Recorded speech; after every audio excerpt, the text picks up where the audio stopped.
సిద్దిపేట జిల్లా లక్ష్మక్కపల్లిలోని RVM medical కళాశాలలో third year BSc nursing విద్యార్థులు ఆందోళన చేపట్టారు.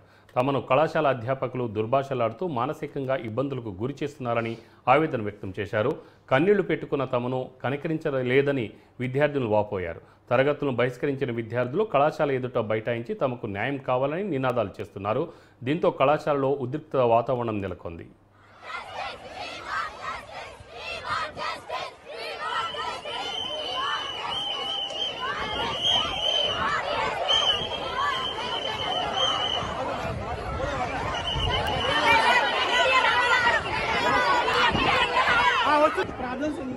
మీడియా వాళ్ళు కూడా